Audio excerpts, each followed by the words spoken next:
The events in this program are inspired by a true story. Names, dates, and details have been changed. Viewer discretion is advised.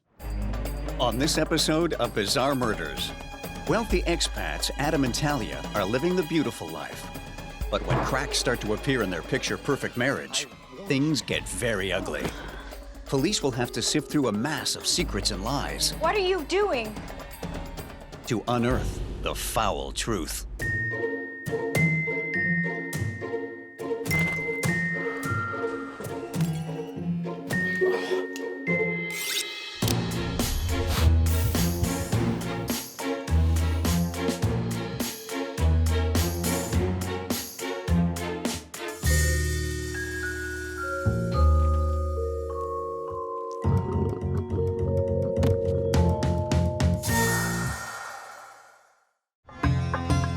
Dubai.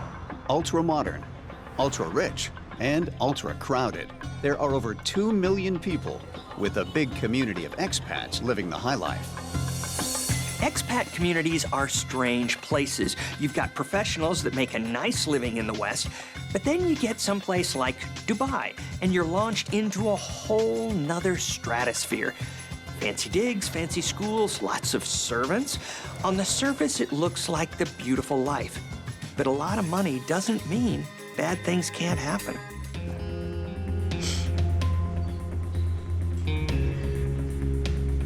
I'm just so worried he's been gone for 2 days.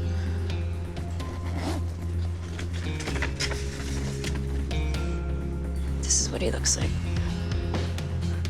How long have you been married? 10 years.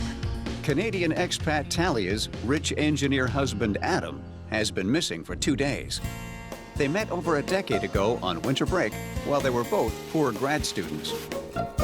So then I was coming down and this girl, boom, right into me. Adam is immediately attracted to this outgoing and feisty girl, while Talia is impressed with Adam's smarts and ambition. They get married soon after they meet and move into Adam's tiny student apartment. While he studies for his master's in engineering, Talia drops out of grad school and works 2 jobs to support them. Like the saying goes, behind every successful man is a woman. Talia is giving up her own dreams of becoming an architect and pinning them on her husband's future. Romantic? Well, maybe. Sacrifices are all well and good, but as time goes by, resentments can rear their ugly head. My advice? Consider a prenup. Upon graduation, Adam lands a job at a world-class engineering firm, and they can finally stop living like poor students. They're able to buy their first house and start a family. Hi. How are my girls? Oh, she's doing so great. Oh, bye. I love you We'll guys. see you soon. All Love right, you too. Take care. Bye. Adam works his way up and is eventually headhunted by a rival firm who transfer him to Dubai. Here, he's overseeing massive construction projects. It's the opportunity of a lifetime. Once in Dubai, Adam and Talia are launched into a completely different world than they've ever known before. Adam's salary is extravagant, and they live in a luxury apartment complex. Talia's daily life is now a whirlwind of spa treatments, expensive lunches, and shopping sprees. I know what you're thinking. Nothing wrong with success and money. I get it. But a whole lot of money all of a sudden has a way of bringing out the worst in people. Some deal with newfound wealth by spending it like it's going out of style, while others become obsessed with holding on to it. After a few years, Adam becomes a senior executive. His salary doubles, but so does his workload, meaning he spends less and less time at home with his wife and child.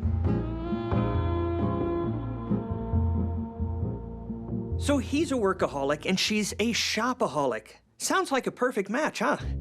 But it's a slippery slope. Talia isn't getting what she needs from her hubby, so she's looking for a way to feel better, and there's nothing like the rush of retail therapy. And Adam's so obsessed with success that he's letting his entire family down. It is bound to come to a head sooner or later. Things haven't been good for a while. He's just working so much, and things just started getting kind of rough. Rough? What do you mean? Talia tells the police that she and Adam were having troubles. He was drinking more heavily. Hey. But more disturbing was that he had become more and more controlling.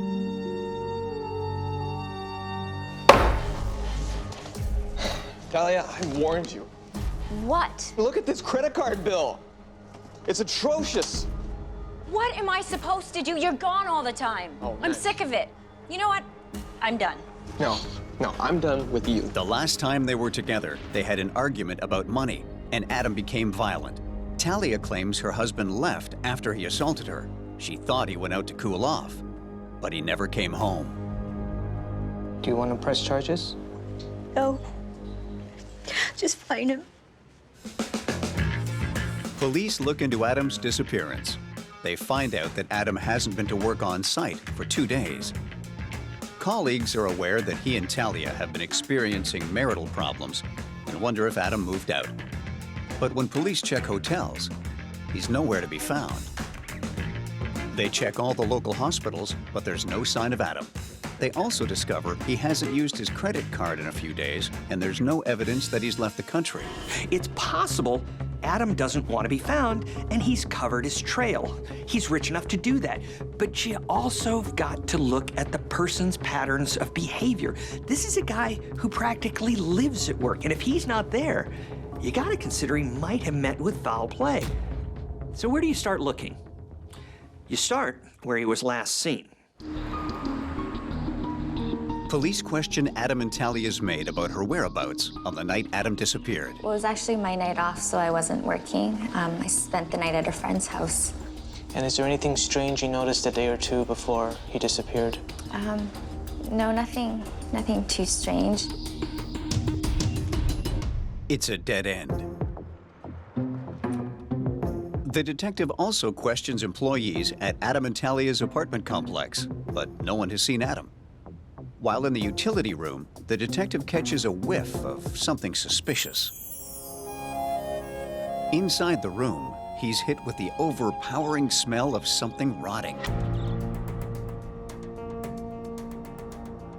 During investigations in the FBI, I've been in some stinky situations, literally.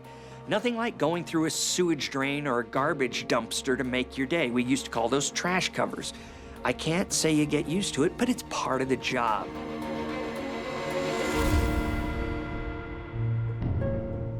Talk about following your nose. This could have been just rotting garbage, but as an investigator, when something's off, you check it out. And this was not a waste of time. From the decomposition, I'd say Adam has been dead for at least a few days. Right around the time his wife said she last saw him. Now the police have found Adam's body. They need to find out how it got in the utility room.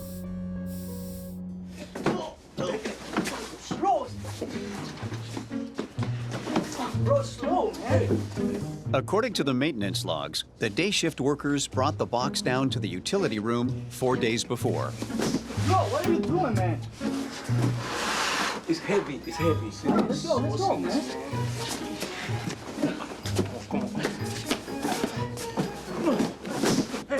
Detective Abdullah learns that Talia is the one who asked to store something in the utility room. Talia's claim that Adam assaulted her and disappeared after a fight is now in question. She goes from frantic wife to prime suspect in his death.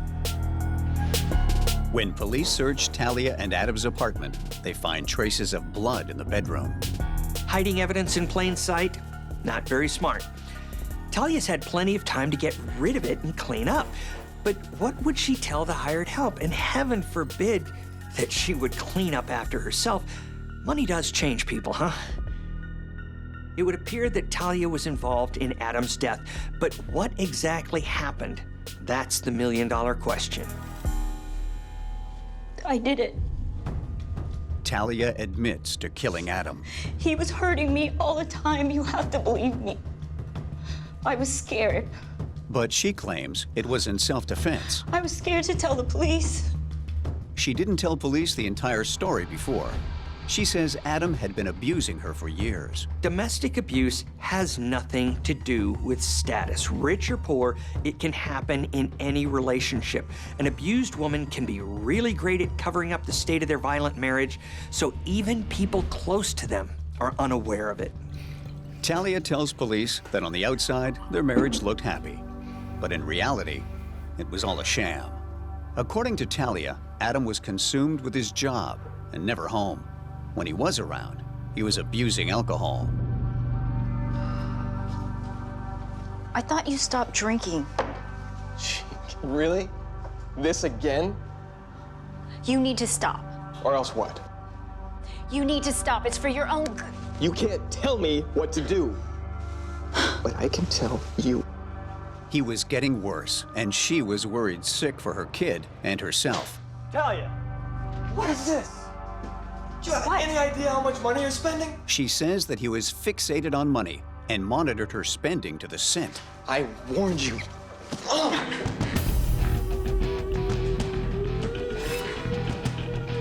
And one night, he went berserk.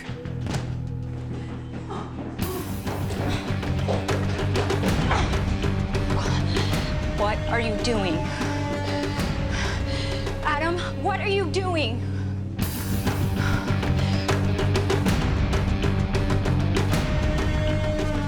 She says that when Adam chased her with the golf club, she had no choice but to defend herself.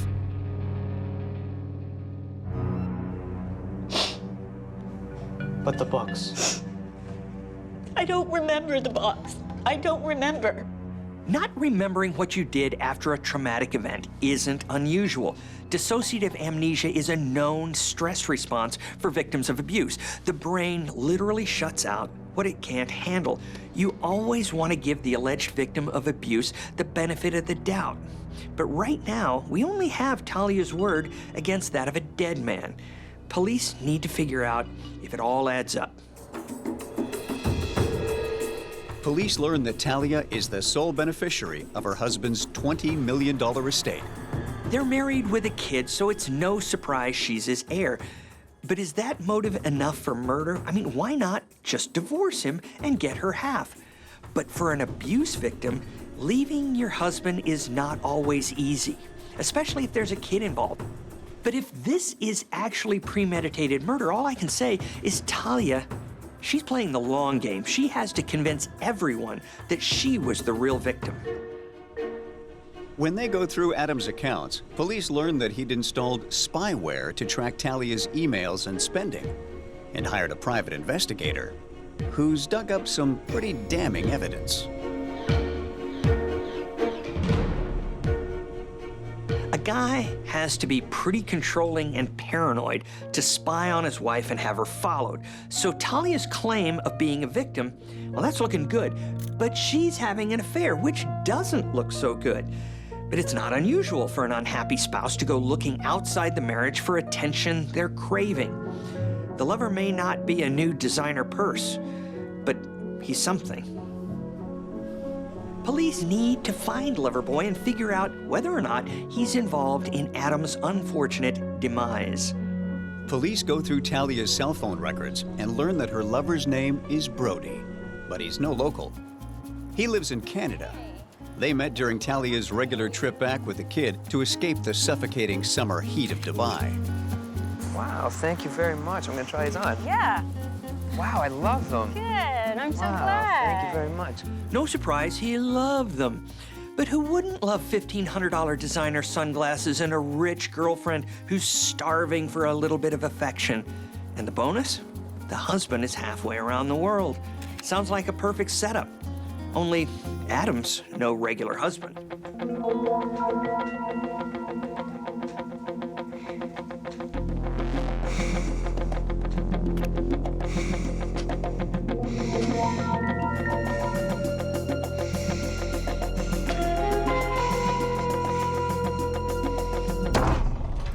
According to the PI, Adam was infuriated to find out his wife was having an affair and lavishing him with expensive gifts.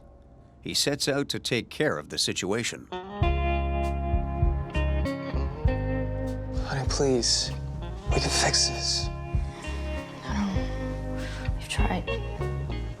We've come so far. I'm a changed person.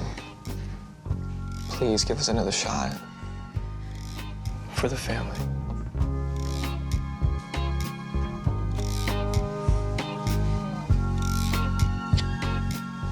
Smooth move, Romeo. If Adam is an abusive husband, this is a classic ploy. Ask for forgiveness, kiss and make up, but it's all a control thing. Let's see how long the honeymoon period lasts. Adam and Talia go to counseling and work on their marriage. Adam promises to be a better husband and father, and Talia promises to cut ties with her lover.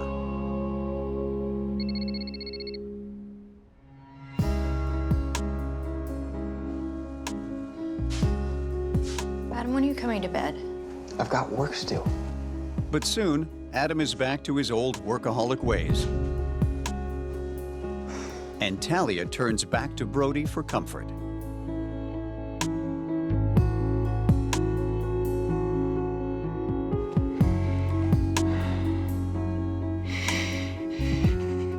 So Adam never removed the spyware from his wife's devices, and she never severed ties with Brody. There is not a whole lot of trust going on here. And you know what they say, once you lose trust in a marriage, things are gonna get ugly. So was it murder for money and a new life with Brody? Or was it self-defense? We have two versions of events. So how do we cut through the secrets and lies and get to the truth? Well, there's this handy tool called science. The autopsy reveals that Adam was stabbed 8 times. Each wound was deep enough to kill him. It shows that he was lying down when attacked. The autopsy also reveals extremely high levels of sedatives in Adam's body when he died, and a green liquid in his stomach. Now this shoots Talia's claim that Adam attacked her right out of the water. The maid was out for the night, so Talia was alone with Adam. It's likely that she drugged him and bam, cleaned his clock for real. So while fingers point to Talia as her husband's killer, the cops still need to make it stick. And for that, they need to trace the drugs back to the loving wife. When forensics sweeps Talia's personal laptop, they find some suspicious internet searches.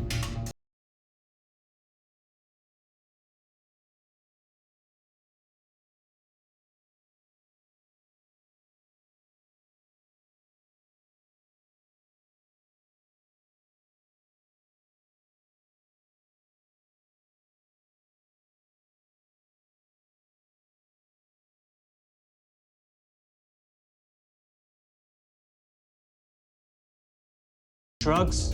Overdoses? What about that? When she's questioned about her search history for drugs, Talia breaks down. I told you what I had to deal with. These are mine. They're my pills.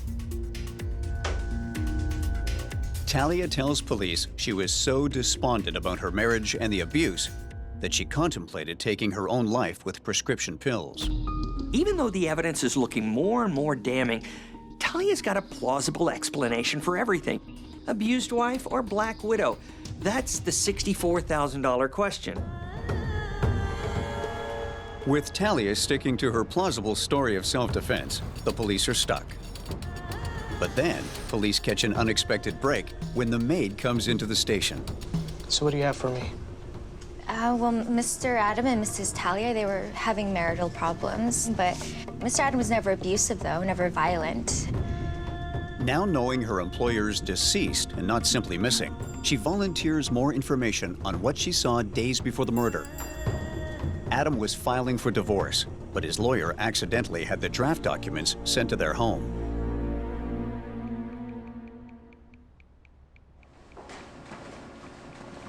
This came for you.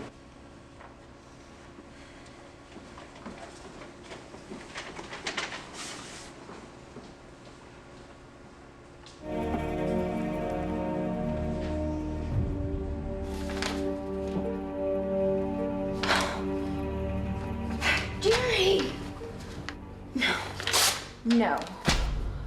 Once Talia found out about the divorce, she was quite upset. Okay then, that lawyer has some splaining to do. No secret that divorce brings out the worst in people. Conscious uncoupling is a fairy tale. resentments flare up and people do extreme things to get back at each other. She sacrificed for him, and now that he's at the top of the ladder, he's leaving her behind. And she's one desperate housewife.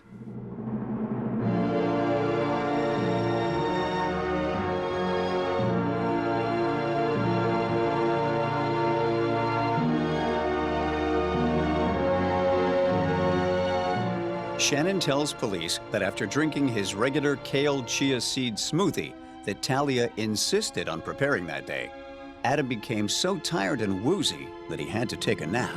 Talia had Shannon serve her hubby a smoothie laced with enough drugs to fell an elephant. You ask what kind of person would poison their husband? Well, one that's dead set on winning the breakup, that's who.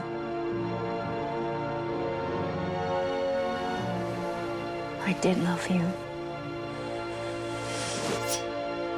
Apparently, Talia called Loverboy 30 times the next day just to hear his voice. She might have used her time more productively and concocted a more foolproof alibi. Shannon tells the cops her employers had arguments, but Adam never abused anyone. Based on the maid's additional information, police arrest Talia. She's later convicted of murder and sentenced to 25 years in prison. According to his PI, Adam suspected that his wife might have been trying to poison him for months. But when the PI urged him to get tested, he said he felt guilty about his suspicions. He didn't think Talia was capable of such a thing. So what did we learn? Try not to take the people you love for granted, because you never know what someone is capable of, even your nearest and dearest. And kale chia smoothies aren't always as healthy as they look. The events in this program are inspired by a true story. Names, dates, and events have been changed. Viewer discretion is advised. Nope. On this episode of Bizarre Murders, Hi. when a lonely heart thinks she's found the man of her dreams, she launches into a whirlwind romance. I don't like him and I don't trust him. But will he make her heart skip Oh my god, yes, yes. or just stop beating? Send an ambulance right away. My wife's unconscious.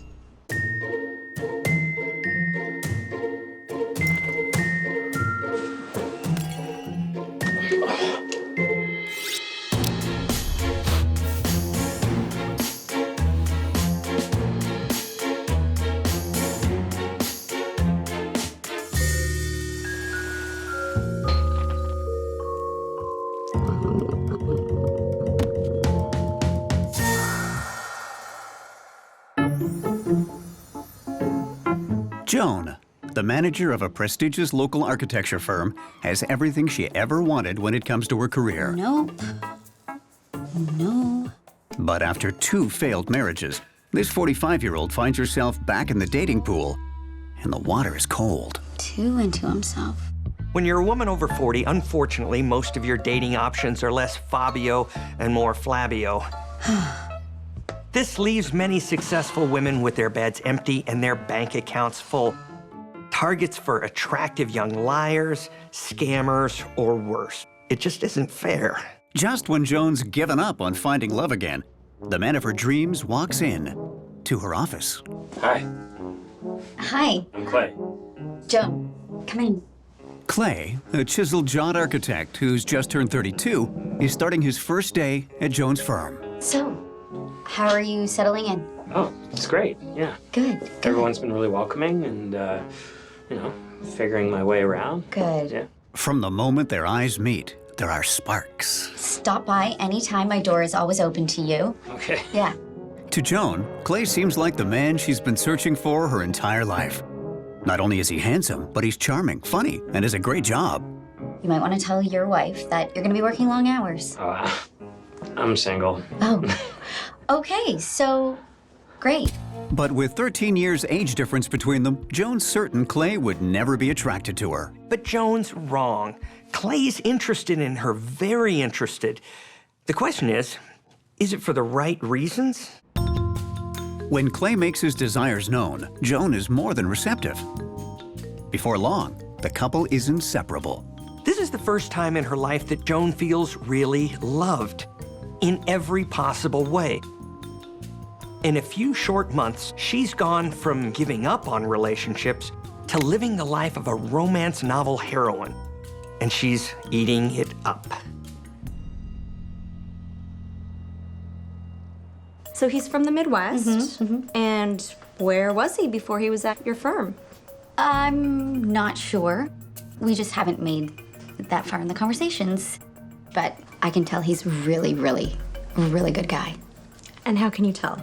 Not everyone is happy about the relationship, though, including Joan's best friend, Lena. This is moving way too fast. Why don't you just slow down? Make sure that it's really right this time. It's fine. You've heard people talk about beer goggles, but I've seen plenty of love goggles. Smart people, but they're so wrapped up in their romantic fantasies that they ignore the basic lessons we were taught as kids, like don't trust people until you've gotten to know them. How does that Elvis song go? Only fools rush in. That was just a truly wonderful night. Let me get a look at you again. You really are the most beautiful woman I've ever laid my eyes on. I bet you say that to all the... Despite Lena's reservations, Joan is determined to live her real-life romance novel. And in 3 months, she moves on to the next chapter. Will you marry me? Of course, yes, yes. 2 months later, the couple is married in a small ceremony attended by their closest friends.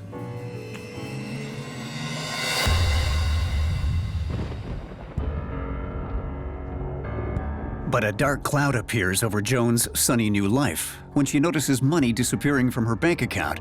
There's only 2 people who have access to that account, her and her brand new husband, Clay.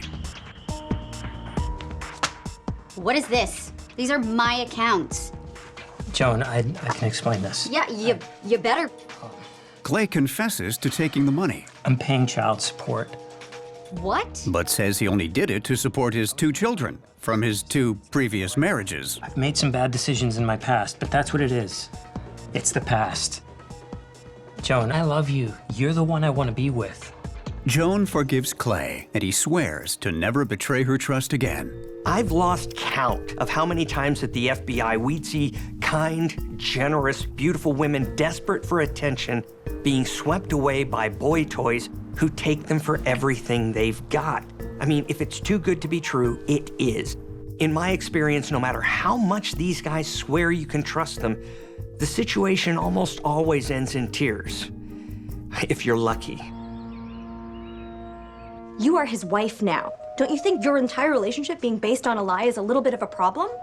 I don't like him, and I don't trust him, and I don't know what you don't get about that. Not everyone is as forgiving as Joan. You can't trust the guy. He lied to you. When Lena hears what Clay's been up to, she seizes on it as proof he's a bad guy. You don't know him like I know him.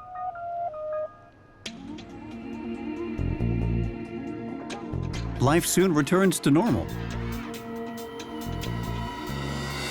Until... Almost a year to the day of her wedding, Joan is struck with a sudden mysterious illness that leaves her throwing up with bloody diarrhea and gasping for breath. By the time Clay races her to the hospital, her organs are already failing. How are you, Joan? You feeling okay? Clay stays by his wife's side as puzzled doctors run a battery of tests trying to determine what's happened to the normally vibrant Joan. Do you think you could just give us a few minutes? Joan's close confidant, Lena, requests a moment alone with her friend. I just need to see my friend alone for a few minutes. I'm sure you can understand that. Right now? Yeah, right now. Clay is hesitant, It'll be fine. but finally agrees, telling Joan he'll be right outside.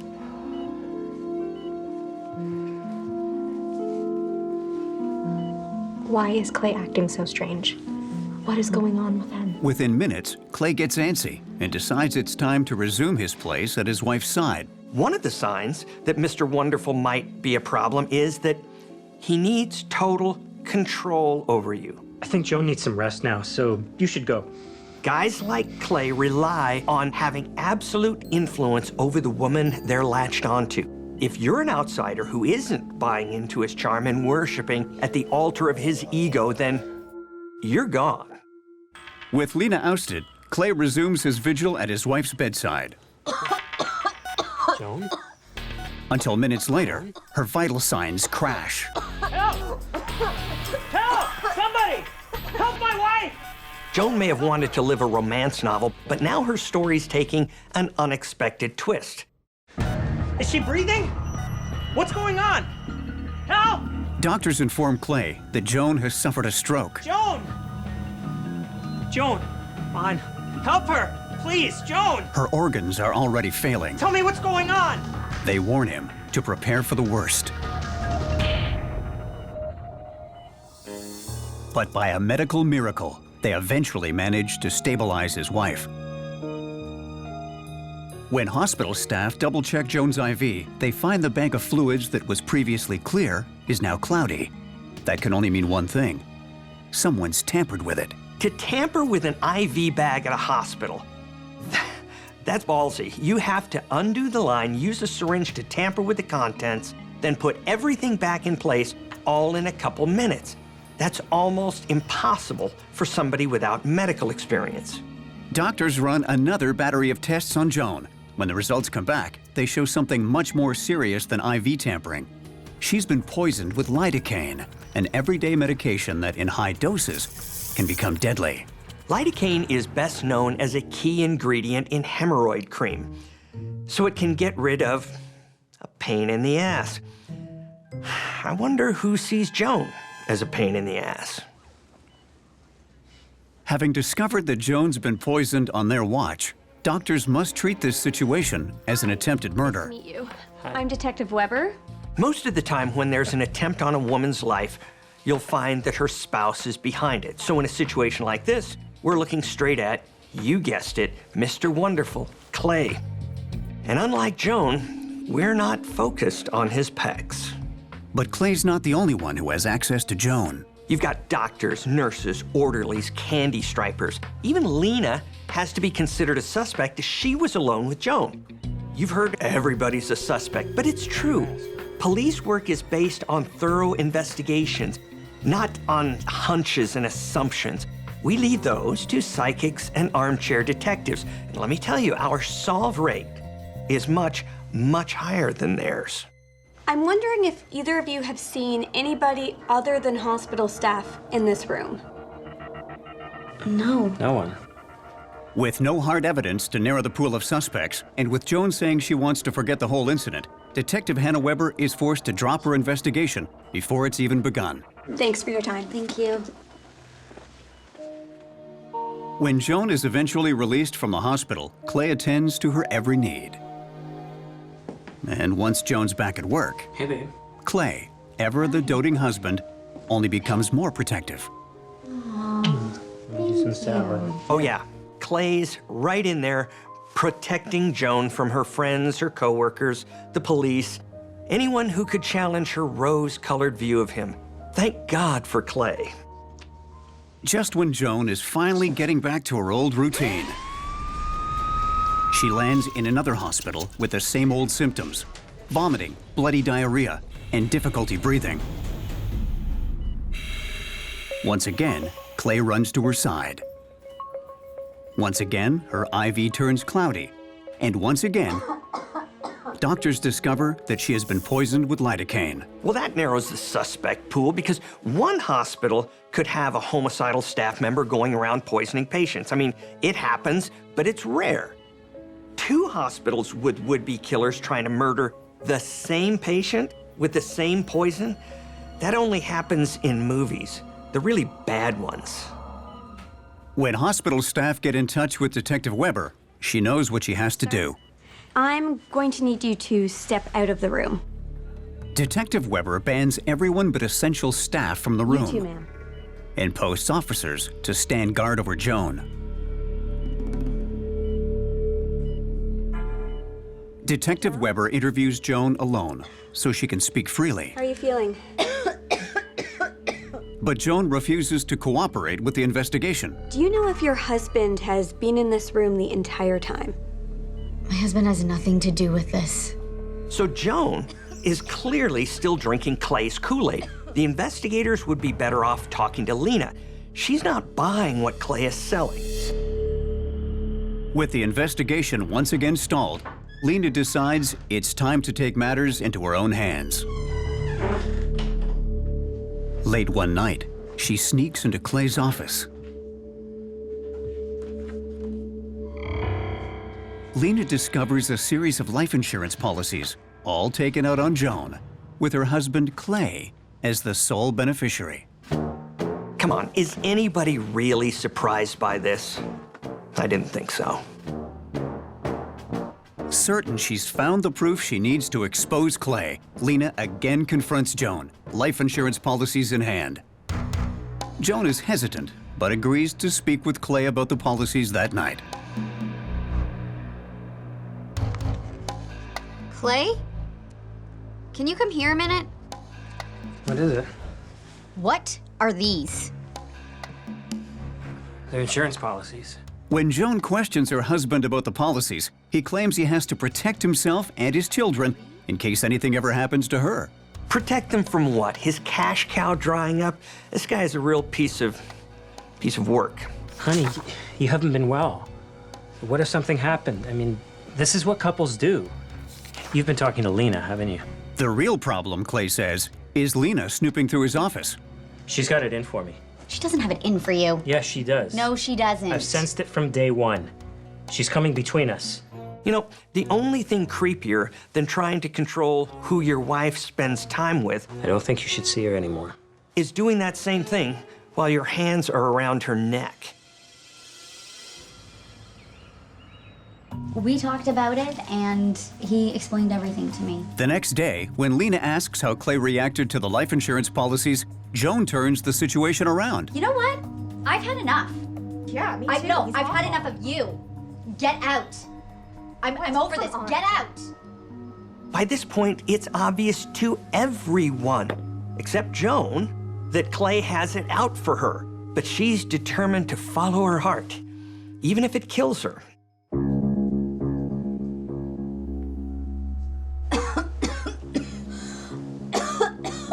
Joan? Joan? Joan? Joan, are you all right? Joan? Joan?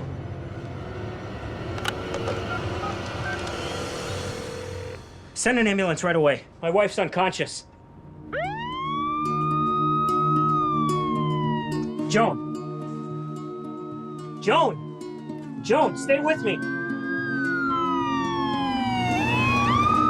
Joan arrives at the hospital not breathing and with no pulse. Despite their best efforts, doctors are unable to pull off yet another miracle. Within minutes of her arrival, Joan is pronounced dead. When Joan's fantasy romance takes a deadly turn, Detective Weber's determined to smoke out the killer.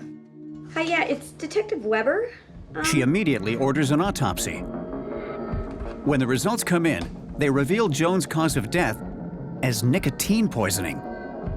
Okay, something's not right here. Something's bizarre. You've got a non-smoker who's turned up dead from nicotine poison. In all my years with the FBI, I've never seen anything like it. The investigation gets more bizarre when the coroner finds an unexplained mark behind her ear. So, Clay. Detective Weber interviews prime suspect Clay. She'd mentioned earlier that day that she had some chest pains, but he denies having anything to do with Joan's death. I called 911 and, well, you know the rest. He claims the couple had simply enjoyed a quiet evening at home, then headed to bed together. Did Joan have any enemies who may have wanted to kill her? He suggests that Weber speak with Lena, the only person Joan fought with recently. I heard you had a fight with Joan about Clay. We had several fights. Detective Weber interviews Joan's friend, He was awful to her. He bled her dry financially. only to have her point the finger back at Clay as the one with the real motive to kill Joan. Unable to establish when Joan was poisoned, there's nothing more Detective Weber can do. And once again, the case goes cold. Lena's devastated by Joan's death. Maybe not surprised, but she's devastated. Clay? Not so much. In a matter of weeks, he sells her house and skips town. Clay moves to Los Angeles, California, where he gets a job as a graphic designer, remarries, and has a child. But one person refuses to move on, Detective Weber. Here's my investigative rule. You can have a hunch, but you have to let it die a natural death if evidence changes it. In this case, the only person who had real access to Joan the night of the murder was her husband, Clay.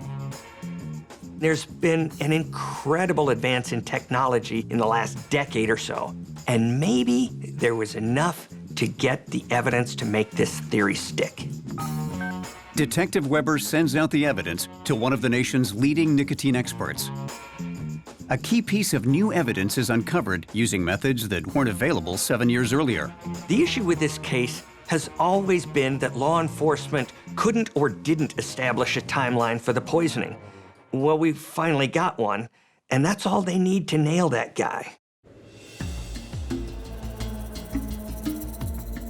Have a seat. Thanks. Thanks for seeing me again. No problem. I'm here because we got the toxicology report back on your wife's death, and I have a couple questions based on the results. Toxicology report. Clay still claims that he and Joan spent the evening together, then went to bed. When Detective Weber asks whether anyone else came by the house that night, Clay confirms that there was more than a 6-hour period where the couple was alone before Joan died. Bam! Clay may not know it, but he just gave himself up. You see, the nicotine expert gave a timeline. It says the poison was administered 30 minutes before Joan's death, and Clay's just said he was the only one with her at that time. See ya, Clay. Clay's statement and the medical expert's timeline can only mean one thing. After Joan went to bed that fateful night, her husband stayed up and prepared a lethal concoction by meticulously emptying out an entire pack of cigarettes and emulsifying the dried tobacco into a liquid substance. As for how he administered it, well, do you remember that unexplained mark behind Joan's ear? When Joan was at her most vulnerable, her supposed dream man gave her a deadly shot of nicotine and then climbed into bed and waited for her to die. That amount of nicotine doesn't sound like a lot, but for a non-smoker like Joan, 1 pack would do the trick. To ensure his plan worked this time, Clay waited until Joan was too far gone to be saved before calling 911 and performing CPR. He thought acting like the perfect husband would throw police off his trail, but we know that trick. Send an ambulance right away. Just because someone helps the victim doesn't mean we stop looking at them. I mean, if anything, we look harder since they all had the access needed to kill. Why do they keep thinking they're smarter than the police? When investigators looked into Clay's past, they discovered he didn't just lie about murdering his wife, but about everything, including his degree in architecture. Will you marry me? Of course, yes. The whole dream relationship had been fake too. Clay hadn't fallen for Joan, just her bank account. When her cash started to dry up, Clay took his plan to the next level. As soon as Joan was worth more to Clay dead than alive, he rewrote her story, going from a sexy romance to a murder mystery. After twice failing to kill Joan with lidocaine, Clay changed the drug of his choice to nicotine and discovered that when it came to killing Joan, 3rd time's the charm. Certain he got off scot-free, Clay cashed in Joan's life insurance, quit his job, and left town, rich and ready to start over. As for Lena, she was right about everything to do with Clay and had only been trying to save her friend from the clutches of a dangerous charlatan. Here's a strange thing about human nature that you see specifically in this case. Despite continued overwhelming evidence that Clay was using and abusing her, Joan just couldn't or wouldn't see it. She wanted so badly to be a romance novel heroine that she bought into the wrong man. You know what he bought? He bought an insurance policy on her life. The events in this program are inspired by a true story. Names, dates, and details have been changed. Viewer discretion is advised. On this episode of Bizarre Murders, when a lingerie designer who appears to have it all is found bludgeoned to death with a sex paddle, police suspect she could be the victim of an intruder. But when they learn her life isn't as rosy as it seems, they'll do whatever it takes to get the case all sewn up.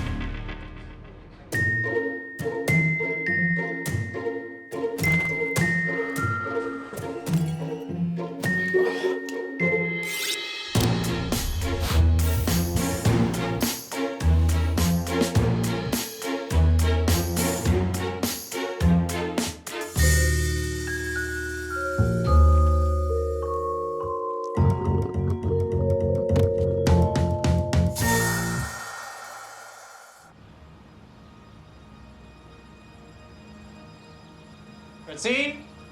Francine?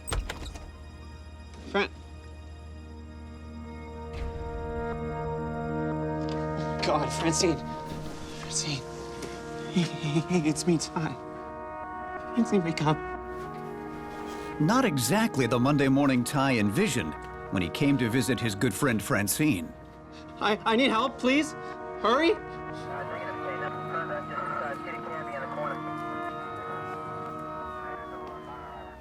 When lead investigator Detective Lopez arrives at the crime scene, he notices Francine has been beaten to death with a sex paddle. Over the hundreds of cases I worked with the FBI, I learned that whenever you see something like a victim killed by a bedroom toy or in a state of undress, you have to at least consider the possibility that you're looking at a sex game that went wrong. If that's the case, Francine's killer would have had sexual contact with her, and that means the best option for finding him is to pull DNA from something he left behind. Oh, come on, let's just say it. I'm talking about semen.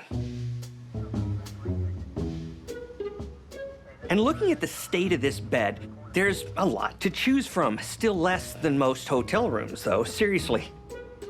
After years of seeing hotel rooms checked with UV light, I would never sleep on those sheets, which is how I've ended up as that weird old guy who travels around with his own linens.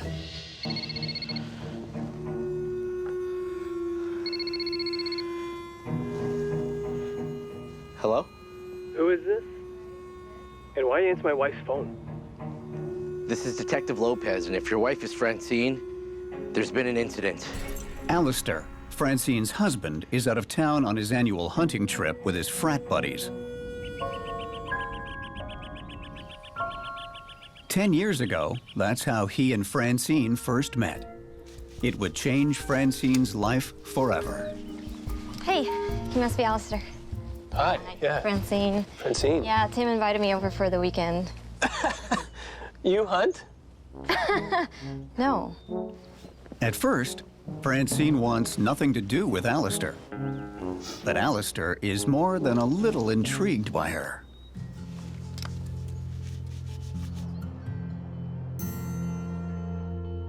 Back at university, he works hard to win her over, and the two soon become friends, with benefits. Looks great, babe. You should try to sell it. Oh, no one would buy my stuff. Of course they would. You're a great designer. Oh, thank you. You're so sweet. And before long, Francine and Alistair jump into a full-on relationship. They spend the rest of college joined at the hip. When they graduate, they tie the knot. Okay, wait, you can put me down. The newlyweds work hard to build a life together and make their dreams come true. I love you. I love you too. Francine launches a high-end lingerie line, while Alistair decides to write the next great American novel. At first, Francine and Alistair are young and in love. But over the years, their lives become less Leave It to Beaver and more Desperate Housewives. When Francine hits the big time and there's still no novel in sight, Alistair's fragile man ego is shattered. He decides the best thing to do is enjoy Francine's underwear and the big bucks it brings into their bank account. Babe, leave me your credit card. There's this awesome jet ski we want to check out. Really? The motorcycle wasn't enough?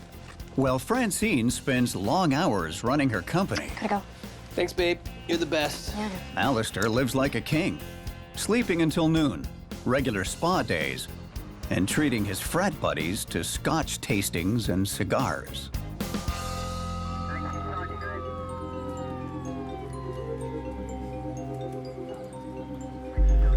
As Alistair rushes back to the city, Detective Lopez turns to Francine's body for answers about when she got her deadly paddling. Getting a solid time of death is vital in a homicide case, because once you have that, you can start checking alibis and narrowing in on suspects. So when did Francine die?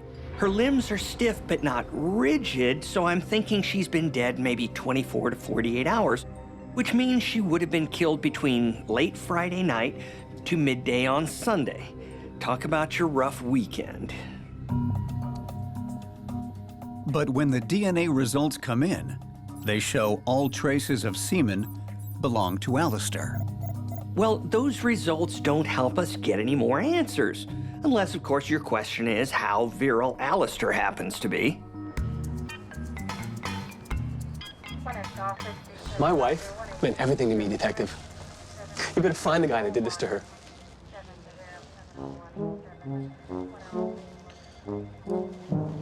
Here. Thanks. No problem. Alistair tells police the last time he saw Francine was right before he left on his annual frat reunion hunting trip. And everything was more than fine between them.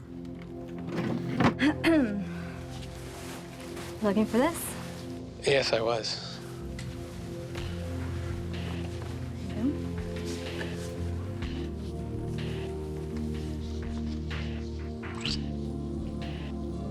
I love you.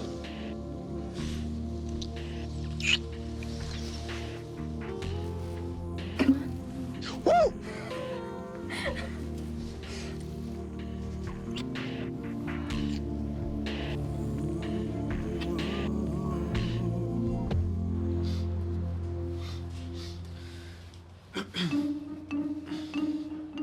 Instead of wasting your time talking to me, you should be interviewing Ty.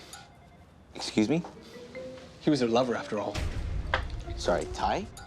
Okay, we've got lingerie, a sex paddle, and now a lover. Is this a case or an episode of Dynasty?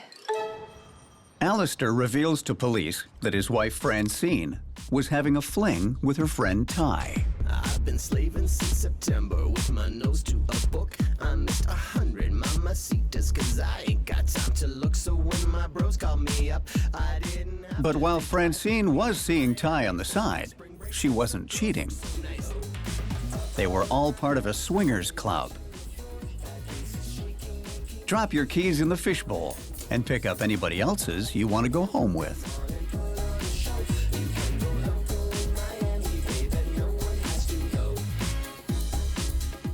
So it turns out that Alistair and Francine had an open marriage. Translation, they could see who they wanted to see on the side, but the deal was that any side relationships had to stay light and be focused only on sex, not on intimacy, because your spouse banging a stranger is cool, but cuddling afterwards? Oh, no, no, no. That is over the line.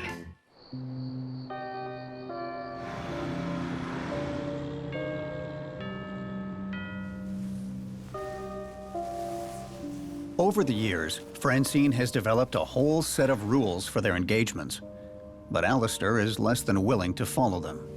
I get that rules are supposed to protect against jealousy, but you really can't control emotions like that. At least I don't think you can. I mean, it's not like I have first-hand experience swinging.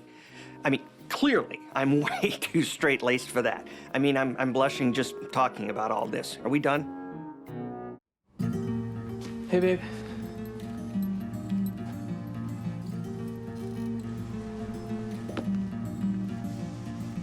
Babe. I don't want to do this anymore. I just want it to be just the two of us again. Francine decides it's time to trade swinging for a swing set. I want to try having a baby.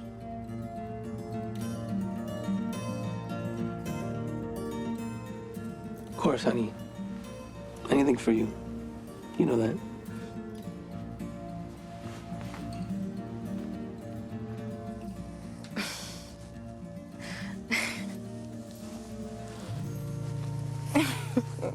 Yeah, my wife and I had an open relationship. It was an agreement we had. But when we closed the marriage, Ty got all weird about it. He didn't take it too well. Guys like Ty don't get a lot of women, so they get weirdly attached. You understand that, right, Detective? I'm not agreeing with Alistair's logic, but I am with him that Ty needs to be looked at as a suspect. Okay, let's face it. He found the body, which already makes him a person of interest. And he used to sleep with the victim, which makes him more interesting. All that is more than enough to interview him, no matter how good he is or isn't at picking up women. I would never hurt Francine. I adored her. Ty claims he took Francine out for Chinese food on Friday, but just as friends. Then he dropped her off at home around 1 and headed straight out to a weekend retreat. What is it that you do on the retreat? I LARP. Sorry, you LARP? Live action role play. Oh. I'm a swashbuckling pirate. You're a pirate. Drink up, mateys. Live-action roleplay is like computer gaming, only more dorky. Players create characters, then get together to portray them for hours or weekends at a time, all in the hope of gaining fake acclaim and admiration. So it's like The Suburbs, but with dragons instead of nosy neighbors. How did you make out? Well, I was very close to getting the bounty chest, but Stubby Pete, my friend, got there before I did. Sorry, your friend Stubby Pete? Yeah, he has a peg leg. Oh, Stubby Pete? The alibi may be odd, but it's solid. With over 50 people at the event, including site security, there's very little chance that Ty could sneak away to kill Francine. With Ty ruled out as a suspect, and the images of the scratches on Alistair's neck still fresh in his mind, Detective Lopez looks more closely at Alistair's alibi. I'm just following up on an investigation on your dad's friend, Alistair. He questions Vanessa, daughter of Alistair's frat buddy, Tim, who was hosting the hunting trip weekend. He said he was here recently? Yeah. Alistair was up at the cabin with my dad and their friends, like, all weekend. He came over, he was here on Friday, and they drove up together. Friday now. Do you remember specifically what time on Friday? Like around 5:30. I remember because he was making this big deal out of a movie that was on TV. Hey, we're gonna leave now. Okay, bye, Dad. I'm gonna let off last. All right. Icebox.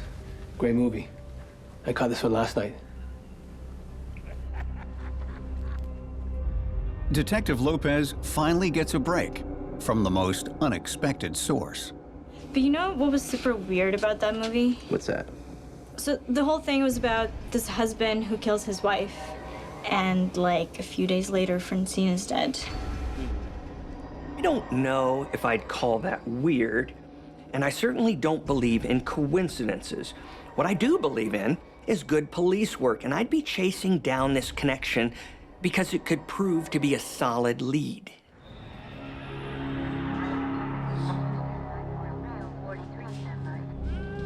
When Detective Lopez watches Icebox, the movie Alistair was raving about before leaving town, he discovers that the husband not only kills his wife, but gets away with the crime by blasting the air conditioning in the house, distorting his victim's supposed time of death. Thanks for coming back. Detective Lopez calls Ty down to the station for another interview, but he only has one question in mind. When you discovered the body, how cold was it? What was the temperature like? Well, when I got there, the bedroom door was closed. The air conditioner was on full blast, so it was freezing. And I turned the AC off. Time of death is usually calculated based on factors like rigor mortis. But when a body is in the cold, rigor mortis can be delayed by hours, or if the temperature is below freezing, even days. Police thought Francine was killed between late Friday and late Saturday. But once you factor in the temperature of the room, you have to roll the time of death back. And we know she had lunch with Ty at 1 on Friday. But any time after that is in play. Now the question is, was she killed before Alistair left town, making him a viable suspect or not? Detective Lopez comes up with an unorthodox way to ascertain Francine's true time of death. Most people don't realize that the stomach stops working almost immediately after a victim dies. So whatever they just ate is basically preserved in their stomachs after death. Francine still had Chinese food in her stomach from her 1 o'clock lunch with Ty. The stomach takes a maximum of 8 hours to digest food. So Francine's time of death must be somewhere between 1 and 9 p.m. on Friday. But the only way to prove that is to establish how many hours it takes for the same Chinese food to get as digested as the contents of Francine's stomach. And the only way to do that is to eat the same food as Francine and then throw it up at regular intervals until there's a match. And you know what that means? It means this case is about to get gross.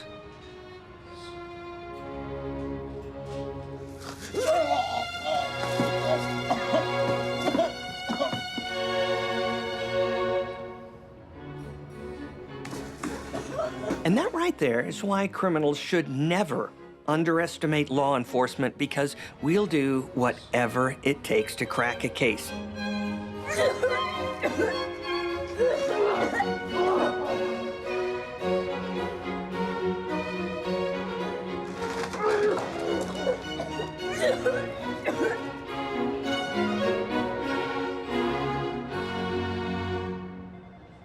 The whole situation may seem bizarre, but it works. The food matches at 4 hours, which means Francine was killed right around 5 p.m. That gives Alistair just enough time to have committed the murder, then driven over to Tim's house.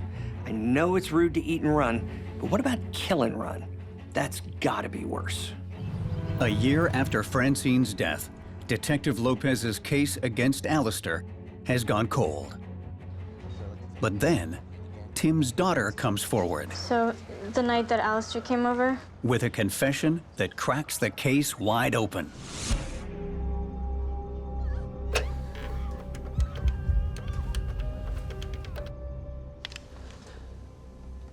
Hey, Francine.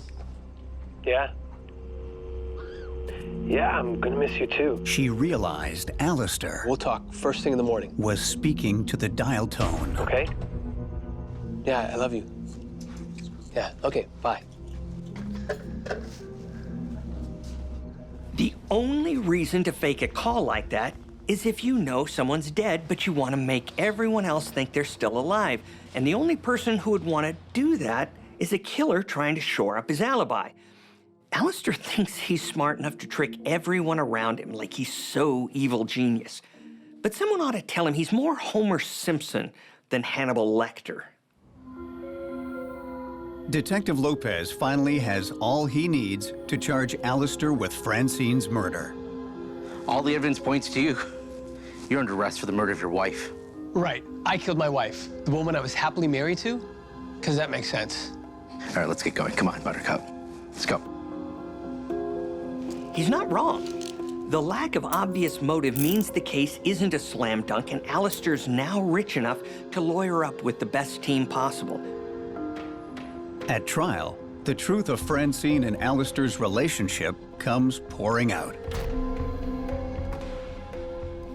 Wanna go again? Oh, yeah.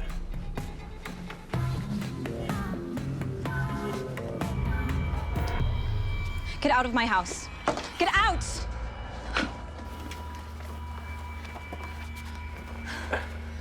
Are you... What is this? It was the same as before. I don't understand why it's a big... Because I want to change. Okay. I wanted things Why don't we calm differently. I left Ty and we talked about this. You said that was good. You said whatever you want. I said what I thought Then you what- wanted to hear, okay? Is that what you want? I don't want a baby. It's not about you. It's my life, too. I like my life the way it was. Francine designed lingerie, but Alistair's the one with a pattern. While he agreed to close his marriage, he continued seeing his girlfriends on the side. What is it about? I thought it was about us. It is about us. Then Why can't we do then both? Why does she have to be here? What do you want? What do you want from me? I give you everything. For you. You know what? This... When Francine confronted Alistair about his cheating, he became violent, and she decided it was time to leave. I don't want this. What do you want, then? I want a divorce. God damn it! Alistair knew that if Francine went, her money and his playboy lifestyle went with her. So he decided he couldn't afford to let her go, at least not alive.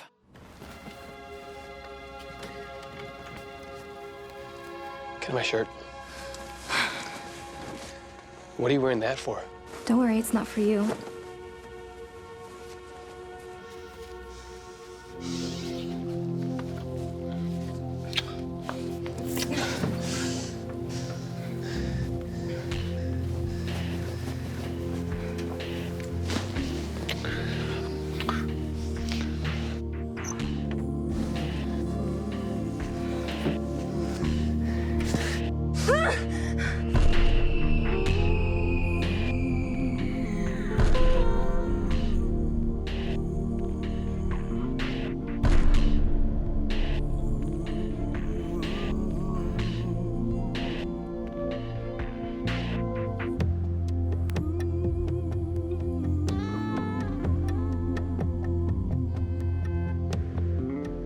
The air conditioning idea is actually a pretty good one, and it did confuse the police about Francine's time of death, at least for a while.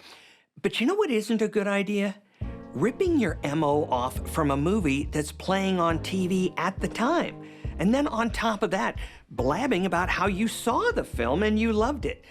I'd say criminals should learn to zip it, but then it would make them harder to catch. So as far as I'm concerned, they can just keep on gabbing and keep on getting locked up. Alistair is convicted of first-degree murder and sentenced to life without parole. Like a little black dress, true love never goes out of style. But if you're with a man who treats women like fashion trends, picking them up and discarding them as he pleases, be careful. Because I promise you, no matter what he says, the only threesome he really cares about is me, myself, and I. The events in this program are inspired by a true story. Names, dates, and details have been changed. Viewer discretion is advised. On this episode of Bizarre Murders, when Gavin's beautiful girlfriend, Amber, is brutally stabbed to death, Gavin finds solace in the arms of his sympathetic ex-lover, Meredith. But when Meredith is arrested for attempting to murder her husband, Tim, a husband that Gavin didn't even know about, a shocking web of love, lust, obsession, and deceit unravels.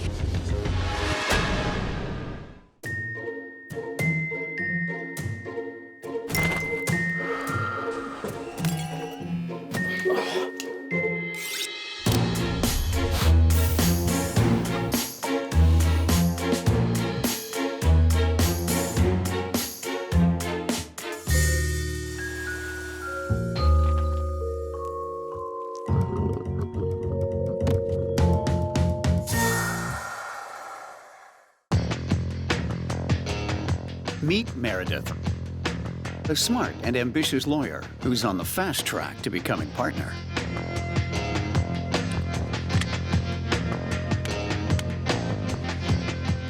She's been married to Tim, her college sweetheart, for 13 years. Oh, what a shot! Damn. But Meredith finds herself a little bored with the repetition of married life. The spark may have faded from their marriage. Oh, jeez. But Meredith has plans to light it back up. Is that okay? Yeah. For Tim, it's a bit of sensuous fun. Guess what this is? For Meredith, it's something else entirely. Ooh, soft. Oh, like a feather. Yeah. I like this game after all. Tell me what this is. Well.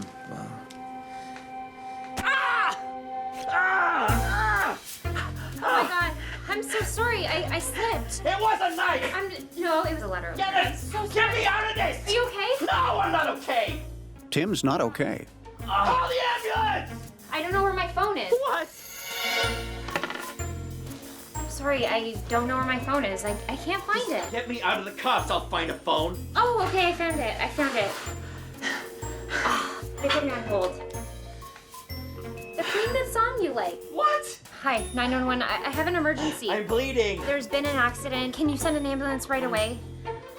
It's critical, please. Okay, thank you. Okay, they'll be here in a minute. I've seen a lot in my 25 years at the FBI, but someone getting stabbed happens every day. Or maybe, just maybe, there's more to this situation than meets the eye. For 20 minutes, Tim and Meredith wait for an ambulance.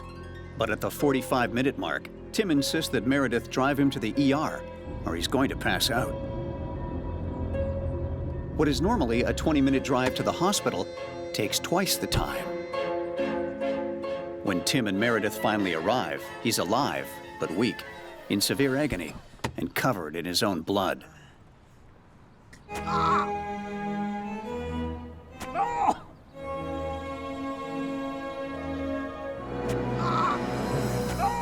Hey! Oh, hi. Can you please help me? What's going on? My husband, something happened. Lucky for him, a passerby sees the struggle and comes to Tim's aid. Hospital personnel rushes him to the ER. Minutes later, he's in surgery. I have no idea what happened. I just found him like this. When the police speak with Meredith, she tells them that Tim got stabbed at work and came home with his wounds. I don't know what to tell you. When no ambulance came, she rushed him to the ER. Do you know anything? Like, is he okay right now? Do you know anything? FBI agents and cops are very literal people, so if you're gonna spin us a yarn, it's got to ring true. The thing to do now is hear her out, hear what she's got to say, and then see if the evidence bears it out. That's Investigation 101. Hope you were taking notes, it'll be on the quiz. This man found us, and he came and helped me bring him into the hospital. But the Good Samaritan tells a different story. This girl just stabbing him. He saw Meredith lunging at Tim with a letter opener, so he came to Tim's aid. If you're gonna try to hoodwink a cop, give it your best shot, but you better hope they've got nothing to check your story against. Meredith figured that Tim wouldn't be alive to tell his side of the story, but he is, and he does.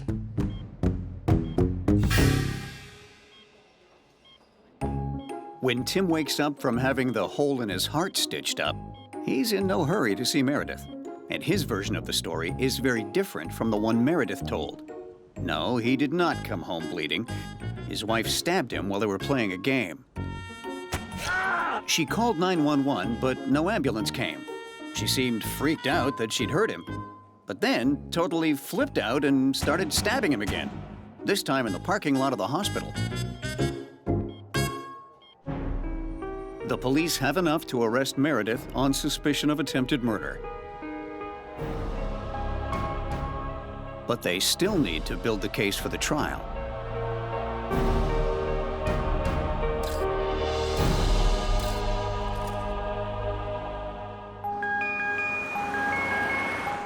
Detective Castle is the primary investigator assigned to the case.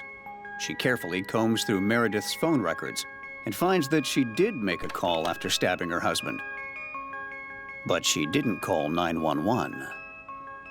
She called someone named Gavin. Detective Castle does some investigating and finds out that not only does Gavin work at the same law firm as Meredith, but he was investigated in the brutal murder of his girlfriend 6 months earlier. Making connections is what crime solving is all about. That's what makes Sam Spade's story so compelling. He sees connections other people never would. That moment of insight, that's what you live for. 911, what is your emergency? I think there's a man attacking my neighbor. I heard her screaming and some kind of fight. When the police arrive expecting to find a domestic squabble, they instead discover something far worse. A grisly murder scene. The victim is Amber, a beautiful young woman with an Ivy League degree who specializes in international law. She's been stabbed 20 times in the face, neck, and torso. The wounds are consistent with a sharp, narrow object, probably an ice pick. No valuables were taken. No witnesses. The neighbor who called 911 is nowhere to be found. The police find blood traces on a sink in the powder room and theorize that the person who killed Amber may have gone into the bathroom to wash up, leaving DNA behind. The blood sample is submitted for analysis, but can take up to a year for accurate results. Whoever committed the crime was likely known to Amber because she let that person into her home without a struggle. Local cops determined this was likely a crime of passion. An ice pick for a murder weapon speaks to a certain level of coldness. It's a very personal way to commit a murder. Gavin was considered a prime suspect because he's Amber's boyfriend. He's brought in for questioning by Detective Campbell. Seemed nervous. The lead investigator in Amber's murder. Throughout the interview, Gavin is emotionless and vacant. You guys worked together, that's right? Yeah, the law firm. You didn't have any reason to harm her? No. If I did, why would I tell you? It's an interesting question. At one point, he even starts picking at his eyebrows uncontrollably. All of these behaviors send up red flags for the investigators. And while Gavin may look like the perfect suspect, And where were you on the day she died? I told you I was at work. he has an ironclad alibi. I never left the building. The law firm has an elaborate security system. Its data backs up Gavin's story. So Mr. Eyebrows is off the hook for now, but if it were me, he wouldn't be completely off. I'd still be digging into his past because you never know what kind of skeletons you might be finding there.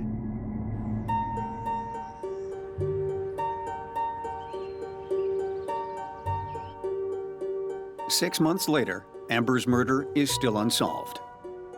Now, Detective Campbell, who has teamed up with Detective Castle, brings in Gavin for another round of questioning. This time, it's about his connection to Meredith. This guy Gavin, he better be squeaky clean because he's got a weird way of violence following him around like a bad smell. Gavin, can you tell me why Meredith would call you instead of an ambulance? It didn't really make any sense. The phone call. Hi, 911. I have an emergency. I'm bleeding. There's been an accident. Can you send an ambulance right away? Meredith? At first, he denies really knowing her, but eventually admits to a relationship. I was seeing her before I met Amber. You went out. Yeah, when I met Amber, I broke up with her.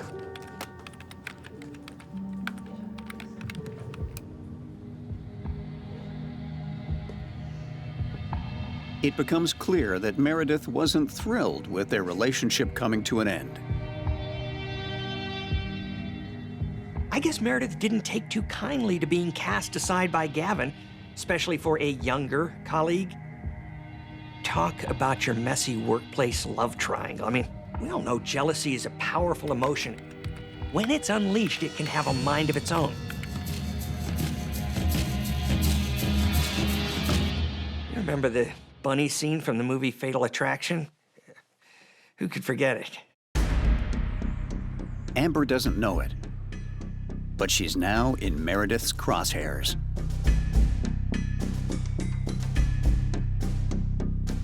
In Meredith's mind, it's not that Gavin isn't interested. It's that Amber is in the way. Did you know she was married? No? What? Meredith's married. Since when? She's been married for over a decade. What's becoming clear is that Meredith is a master of deception. She's created a world of her own and beguiled other people into living in it. Who's her husband? What is... It's amazing what people can accept or believe, or how ready we are to take a person's word for who they are and what their agenda is. Tim, the good husband, believes she has a man-hating sister for whom he has to leave the house whenever she visits. Oh, come on. Babe, my sister's gonna be here soon. Oh, yeah? Oh, I guess I'll go watch the game at the bar then. Okay.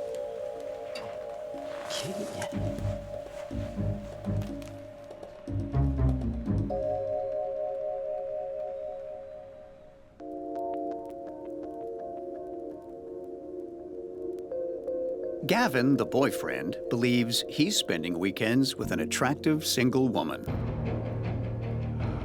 Meredith has spun an elaborate web of lies, making it possible to live the perfect double life. So Meredith stabs her husband, claiming it was an accident.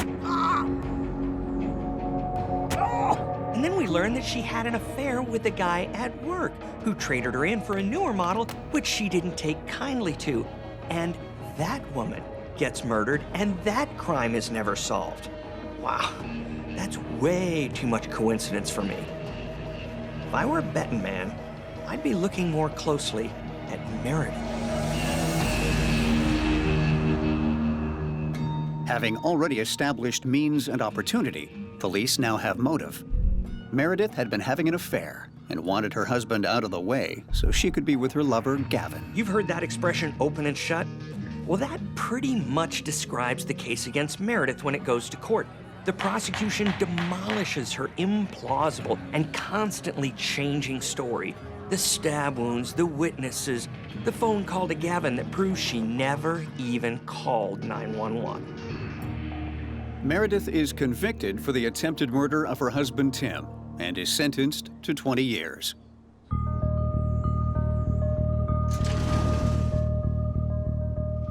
One case might be closed, but police are convinced that Meredith is involved in Amber's death. They just need to prove it.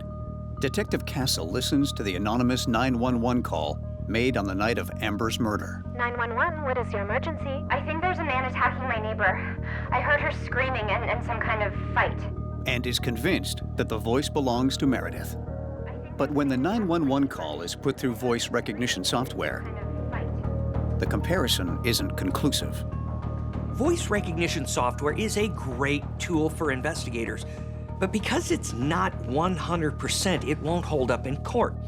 Investigators need to find evidence against Meredith that isn't circumstantial. They need something that will give them means and opportunity. Detective Castle searches the company records where all three people in our love triangle worked. She makes a key discovery. Meredith left work at the same time as Amber did on the day of her murder.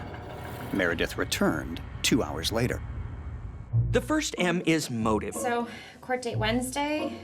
It is clear that Meredith was obsessed with Gavin and determined to be with him. Amber was the obstacle. Means. An ice pick isn't hard to get. And Meredith clearly knows how to stab someone because she's now in prison for having done just that. And the O is for opportunity. She had that as well. That security system that proved Gavin was at work when Amber was killed now reveals that Meredith was out. And Amber knew Meredith and would have let her into her home. So we have means and opportunity, but it's still circumstantial and won't necessarily hold up in court. Investigators need a smoking gun, a piece of evidence that places Meredith at Amber's home.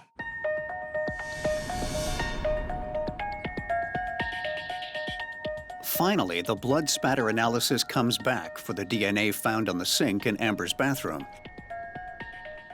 And they found a match. It's the smoking gun the police have been looking for. The blood found on Amber's sink matches Meredith's DNA. This places Meredith at the scene of the crime and is enough to arrest her for Amber's murder. At some point during the fight, without realizing it, Meredith nicked herself with the ice pick. This is actually very common, especially when the attacker is holding a sharp weapon that is slippery with blood. But when she washed her hands, she left some of her own blood on the faucet. And that's why the DNA results showed Amber's blood mixed with Meredith's. When Meredith starts talking, I love Gavin. I just wanted to be with him. the investigators realize she's one of those rare things. Like the only solution? Yes. Yeah. A true monster She deserved it. She was making me crazy. who's played everyone in her life to satisfy her lusts and I obsessions. had to be around them, flirting. It just drove me insane, like seeing them together. Every day at work, like making out in front of me. Unprofessional. When she lost Gavin to Amber, she set out to get him back, whatever the cost. How did you kill her? First, I hit her on the head with this thing, and she fell to the ground, and then I stabbed her. I stabbed her multiple times. 20 times. Was it 20? I don't know. It felt like not enough. Let's go over it one more time. I went to her house. Would you like some water? I would love some. Thank you. What brings you by? Oh, not much. I just wanted to come see your place.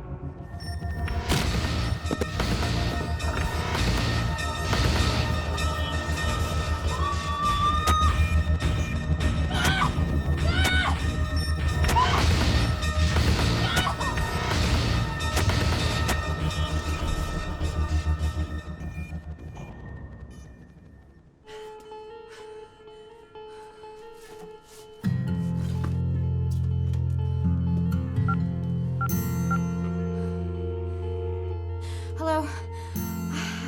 I think there's a man attacking my neighbor. I heard her screaming and some kind of fight. Can you send an ambulance?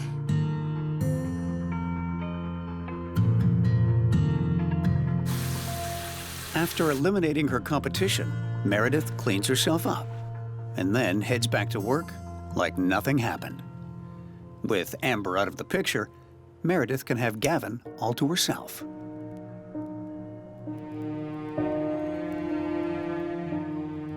They rekindled the affair, but this time, Meredith isn't prepared to lead a double life.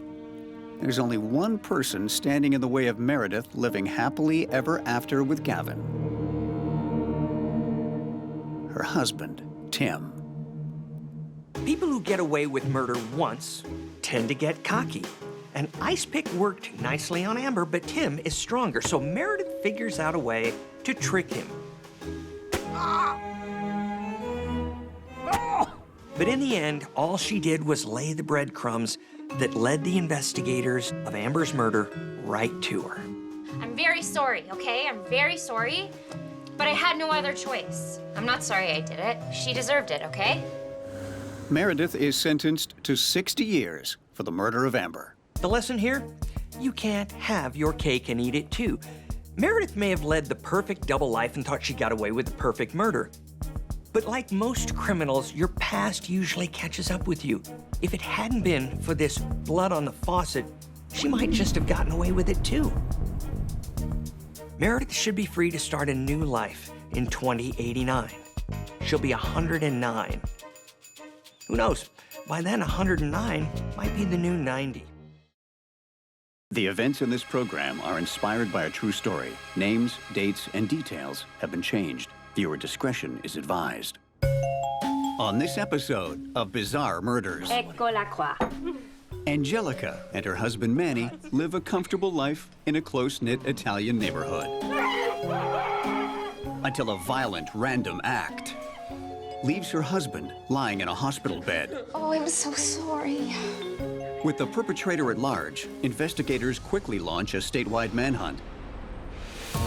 But as detectives close in on the culprit, an unlikely clue leads them to a two-faced killer with a penchant for pasta.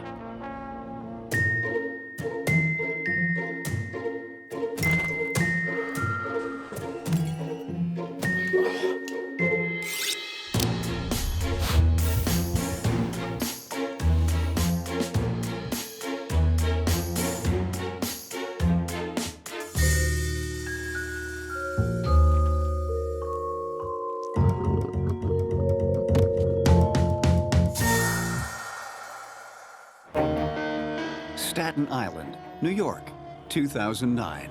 Aiutami, help me! Okay, ma'am.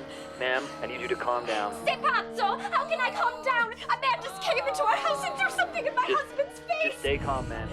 Angelica makes a panicked call to police to report an attack on her husband Manny. It's burning! His skin is falling off! Ma'am, please stay It's calm. gonna be okay, honey. Ma'am, paramedics will be on their way. Grazie, thank you.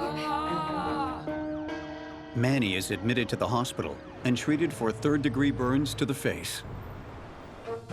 Blessed art thou amongst women, and blessed is the fruit of thy womb, Jesus. Holy Mary, Mother of God, pray for us. Mio fratello. His brother Mario rushes to his side. Are you okay? What happened to you?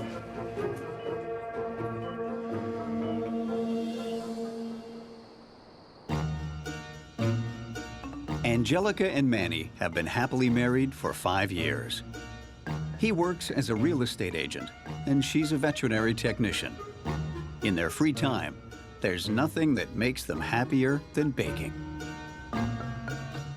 But as time goes on, Manny becomes more focused on work than his wife. Angelica begins to feel neglected and more than a little bit lonely. The day of the attack, Angelica once again tries to capture Manny's attention. Eccola qua. Bellissime. Grazie. She's prepared his favorite meal, spaghetti and meatballs. Perfetto, perfetto. Sì, grazie. Oh, scusa. Just as they're sitting down to dinner, a masked man breaks into their house and throws a bottle of acid right in Manny's face. Over the course of my career, I've seen very few cases where acid is used as a weapon. But when I do see it, it immediately tells me one thing. This was not a random attack. The likelihood that this has been done by a stranger is almost zero. Think about it. The perpetrator is not trying to kill the victim. He's trying to maim him for life, a permanent and painful injury that will last until the day he dies. And that tells us two things about the criminal. One, this attack is personal. And two, they could benefit from a few anger management classes. And blessed is the fruit of thy womb, Jesus. Holy Mary, Mother of God, pray for us. The prayers of an overwrought Angelica are suddenly interrupted. I'm Detective Simon. How are you? Hey. How you doing? Hello, Detective. He asks her to recount the previous night's events. You were there when the incident occurred? I was, yes. Can you tell me what happened? Yes. We were sitting at home. I hear a bang at the door. Someone walks in, throws acid in his face. Okay. Does Manny have any enemies you know of? No, none. Everyone loves Manny. Any business deals gone bad? Angelica can't think of a person in the world that would want to hurt Manny this way. Is that your husband? Oh, yes. That's my Manny. Handsome guy. Wasn't he? Thank you very much. But Manny's brother Mario has more to add to Angelica's story. Detective. Hey, yes. Mario. How are you? I'm no good, huh? What's wrong? Angelica, man, I don't trust her. He knows for a fact that Angelica has been two-timing Manny with some dude from Long Island. Something is not good. Something's going on. You have my card. All right. If I had $1 for every love triangle I've seen over my career, well, you know how that goes. A lover killing their rival is nothing new in my world. But what is new, and I really do appreciate the originality, is that he didn't kill the husband, he just maimed him. So it gets you wondering, what's going on in the mind of this jealous lover? Mark my words, where there's smoke, there's fire, and you smell that? There's definitely smoke here. Angelica, why don't you tell me what really happened? What do you mean, what really happened? Detective Simon confronts Angelica about her brother-in-law's accusation that she's been having an affair. It's not true. He tells me he's got evidence. But when the detective presses her, Okay, fine. Angelica spills the beans. Manny's been very distant lately. He's never around. I started having an affair with my masseuse, Lorenzo. She claims she's tried to break it off, but he's blackmailing her, threatening to reveal the affair to Manny by sending him lewd photos of her. Any more? At this point, Lorenzo the lover has jumped to the top of the suspect list. But the question is, what the heck is this guy thinking? Where can I find this Lorenzo? By maiming Manny and blackmailing Angelica, he's only succeeded in driving her back to her husband. Wild guess, but I don't think that's the result he was looking for. Detective Simon does a background check on Angelica's boyfriend, Lorenzo. He learns that this handsome 33-year-old masseuse is not all that he's cracked up to be. Lorenzo has falsified his documents for his massage therapy license, only completing the first year of a 3-year program. When you find out your #1 suspect has also committed fraud, it makes you feel like you've won the lottery. But I wouldn't go spending the money just yet, because it doesn't necessarily mean that Lorenzo is the culprit. It just means that we found ourselves a guy who's not willing to color within the lines. Hello, this is Detective Simon. I'm looking for your son. I know I shouldn't be judgmental, but frequently I am, so there you go. When do you expect him back in, sorry? When you see a 30-year-old man living with mommy and daddy, you start to form a profile of the guy. And by profile, I mean an opinion that goes something like this: fraudster, blackmailer, mama's boy. And that's a real winner in my book. And by winner, I mean that he's a good suspect. Could you just let him know that I called? Unable to track down their prime suspect, Lorenzo, who Detective Simon believes to be dangerous, they put out a bolo. BOLO stands for Be on the Lookout.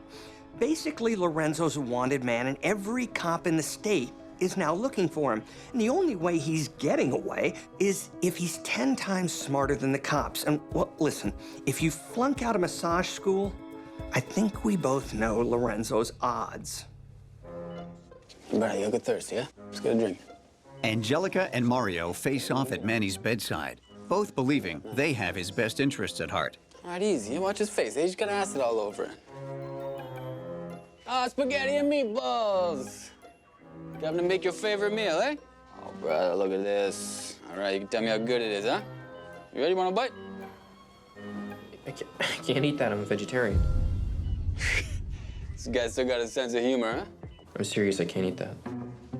The problem here, and you can see it, is that Manny just refused his favorite dish in the world. So it kind of begs the question, how did this manly meat eater suddenly change his culinary tune?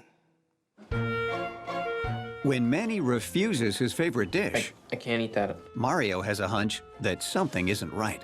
What's wrong with your voice, huh? I read about this in a book. He experienced trauma while he was eating the meatballs. Now he has meat phobia. He has a meat phobia now. Yeah, he's not gonna eat meatballs anymore. He has a phobia of them. Meat phobia, and it affects the way your voice sounds too, right? Detective Simon, it's Mario. I need to talk to you about my brother. Sensing something's very wrong, Mario urgently contacts Detective Simon to let him know what happened. I'm telling you, my brother is not a vegetarian. Nona would be turning in her grave right now.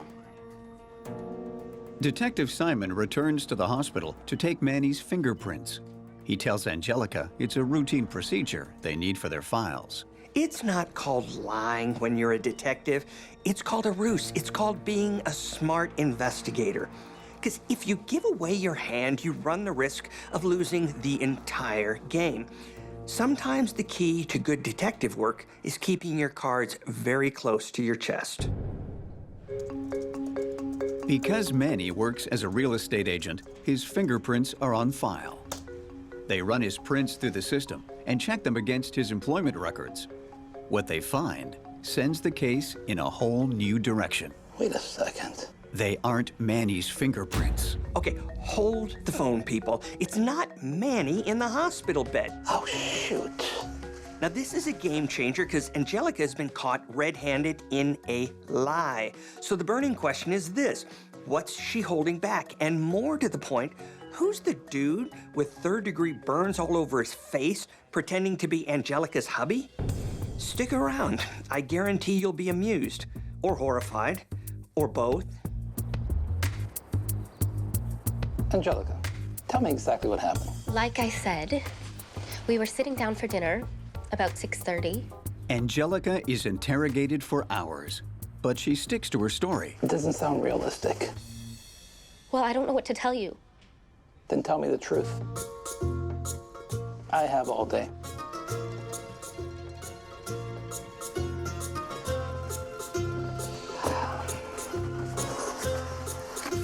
Why don't we start from the top again? Okay. I need spaghetti and meatballs. His Nona taught me how to make them just the way he likes them. So, when he gets home, he's excited. It's his favorite meal. When we sit down to dinner... After hours of intense grilling, she finally cracks. Okay. Okay, I'll tell you what really happened. After being married for almost 5 years, Angelica finds herself bored and lonely, while her husband works day and night. Enter Lorenzo, a young, handsome masseuse who finally gives her the hands-on attention she's been craving for years. Angelica continues to see her massage therapist regularly for maintenance, until one day, it turns into something more. For over a year, they stay in touch via text massages and regular massages.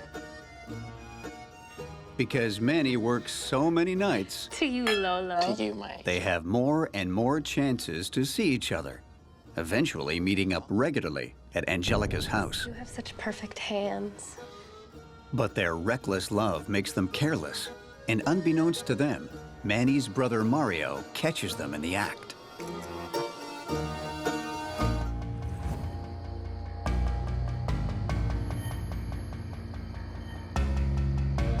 What's this? How could you do this to us? To me? Why, Angelica, why? Armed with the news that his wife is having an affair, Manny confronts Angelica. I see two mouths attached. No, No, what? No, That's what just is this? Donald. It's Donald. It's Donald? Yes. It's Donald. It's Tabitha's brother. Tabitha, my best friend. Okay. She denies everything and insists Mario must have seen her with her best friend's brother, planning a wedding shower for her, and have been spending a lot of time together. He was trying to see the pamphlet we're choosing her wedding cake. Look, it's true. When they say love is blind, what they mean, really, is love is kind of stupid. Instead of believing his brother, who he's known all his life and who has always had his best interests at heart. You know I would never cheat on you. I love you. I love you. He chooses to believe his wife's lame excuse. But the thing about hiding behind a huge cloak of denial is that it can often come back to bite you in the ass, and hard. Manny knows about us. Oh, no. A worried Angelica tells her lover Lorenzo that her husband has found out about their affair. I managed to convince him that it wasn't true, but it's only a matter of time until he finds out. What should we do? Look. Look at me. Let's run away. Okay? We'll run away together. Run away. But while Angelica wants nothing more than to ditch her dull life and start over, No, we can't run away. My mom and my dad, my sisters. she can't leave her family. They'd be crushed if she disappeared. Unless, But unwilling to let her lover go, if I can't go away, Angelica has an idea. then Manny should go away. Permanently.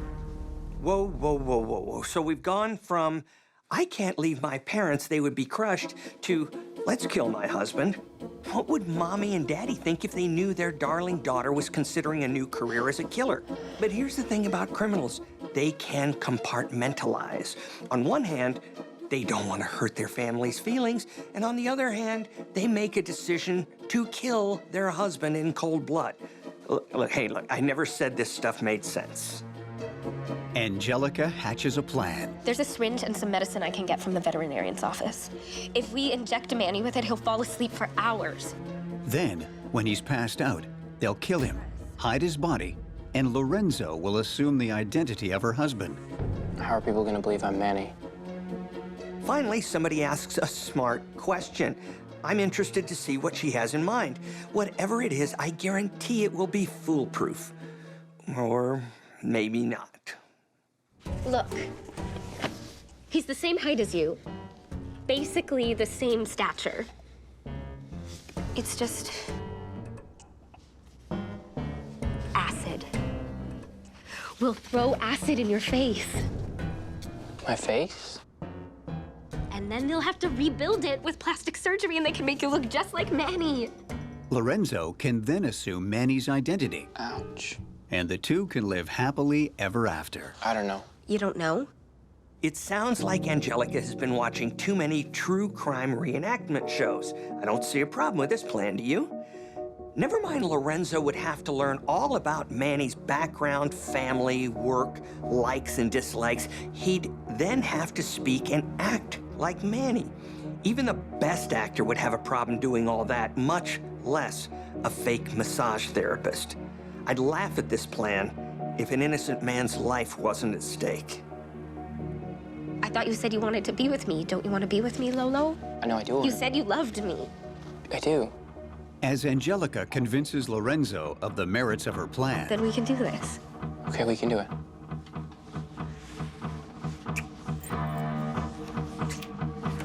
Hi, Annie, I'm home. Manny arrives home unexpectedly. Honey.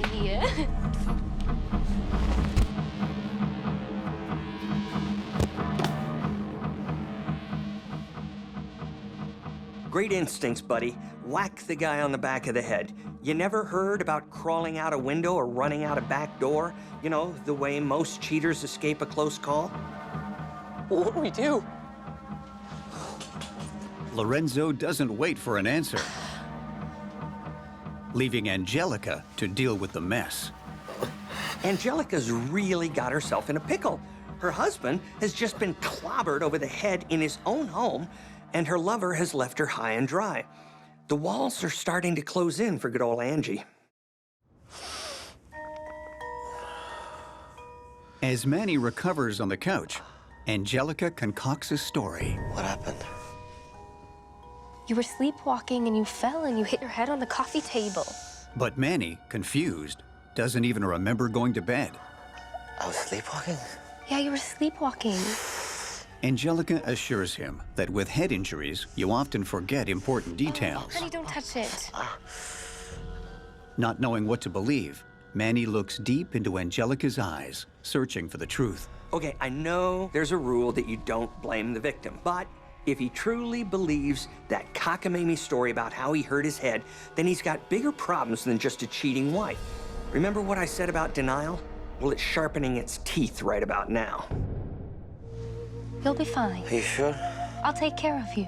Angelica has managed to convince her husband Manny that the bump on the back of his head was caused by sleepwalking. You sleepwalk all the time, honey. But Angelica's not out of the woods yet. What, I think we need to call the doctor. Honey, no, it's just a little bump. All you need is some ice and some rest. Unable to convince Angelica to take him to the hospital, You'll be fine. I think I'm gonna call Mario. Manny calls his brother Mario instead. After taking his brother to the doctor to be treated for his head injury, Mario insists on staying with Manny. A silent standoff ensues as both Mario and Angelica watch over Manny. After a few hours, Angelica receives a text from Lorenzo. Who's that? It's my mom. I have to go to work, so she's gonna come and watch him. You can go home. Your mom, eh? Yeah, it's my mom. She'll take care of him. All right, yeah, I should probably take off anyways.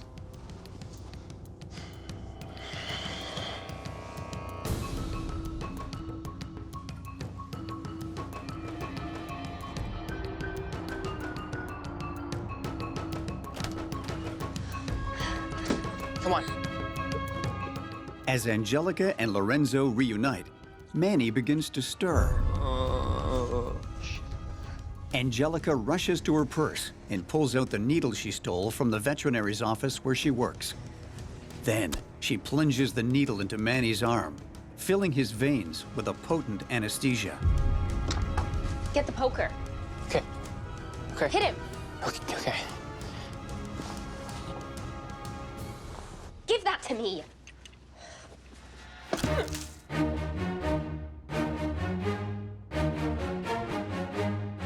After a couple of blows to the noggin, she hands the poker to Lorenzo, Hit him.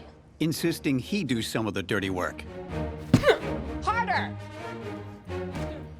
The couple proceed to beat Manny to death Okay, give it to me. on his own living room couch. So here's the thing about Angelica. She's managed to convince her husband the affair didn't happen, get his doting brother out of the house, and convince her lover to help her bash her husband's brains in. She's a master manipulator who will stop at nothing to get what she wants. If nothing else, she's a force to be reckoned with.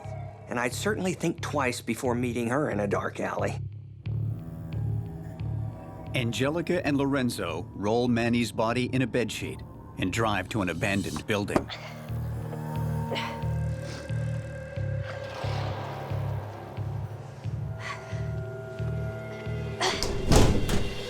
Ow! Oh, mi amor. And yeah, a little deeper. There you go. Yeah, that's it. That feels good. Yeah? Yeah. As an afterthought, they throw the syringe and the fire poker in the dumpster. So in case you haven't noticed, I'd like to point out a couple of genius moments here. One, who stops in the middle of disposing a body to get a neck massage? And two, who plants the murder weapon with the body? Good old Bonnie and Clyde here. You can't get nothing by them. Will you be my Manny? I do. I mean, I will. The dumpster. Angelica and Lorenzo return to the house Are you ready? I guess so. and put the next phase of their plan into action.